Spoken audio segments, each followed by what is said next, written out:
Alam nyo guys, itong libro na 'to, Atomic Habits by James Clear, ito isa sa mga libro talagang nakakapagpabago ng trading psychology ko. And I believe na talagang ang laki na naging contribution niya sa success ko in trading.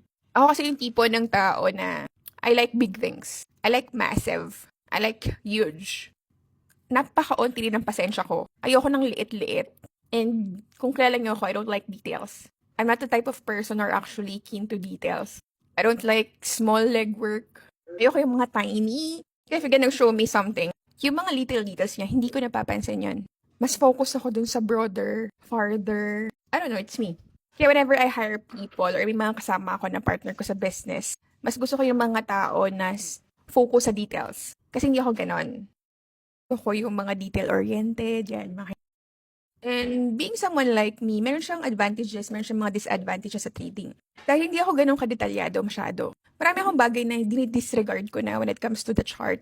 Which is, I believe, nakakatulong sa akin when it comes to my decision making kasi mas simple, mas onti yung mga confluences ko. Which is, I believe, mas nagiging successful siya. Not unlike with other people na sobrang keen sa details, napaka-detail oriented, na every little confluences na nakikita nila from the chart ay nagiging part ng decision making nila, nagiging factor siya.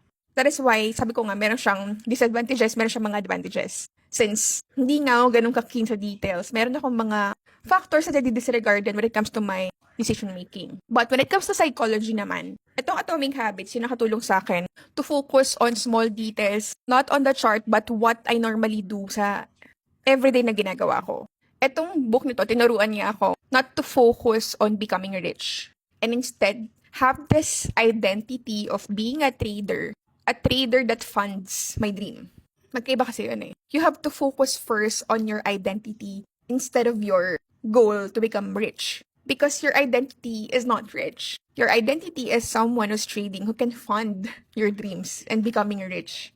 And yung identity na yun, it requires small little details in order for you to become that one big person na merong traits, may character, may skill na nagpo-possess ng kung ano yung kailangan ng isang trader para matupad niya yung pangarap niya. Are you getting my point? I don't know if I'm making sense, but ito yung sample. I started waking up early. I'm not checking the chart first thing in the morning. What I normally do is that I read Bible. And then I meditate. And then nag-workout ako. Pero ngayon, since buntis ako, din nag-workout. But, yung mga prior days, nag-workout ako kasi mas nakakatulong siya na mas ma-increase yung dopamine level ng utak ko. And mas na-train ako na overpower ko muna yung katamaran ko. Ganon. And then maliligo ako. And then tsaka ako mag-check ng chart. Alas G's, I'll look at the chart and titignan ko ano ba yung bias ko today. Is it uptrend, downtrend? Meron ba mga key levels dito where in-attach niya and I'm expecting na magbabounce na siya. Then come London session, tsaka ako mag-trade. And then I'll stick with my plan, my target profit. Pag mali yung analysis ko, it's okay. Invalidated. I just accept if invalidated.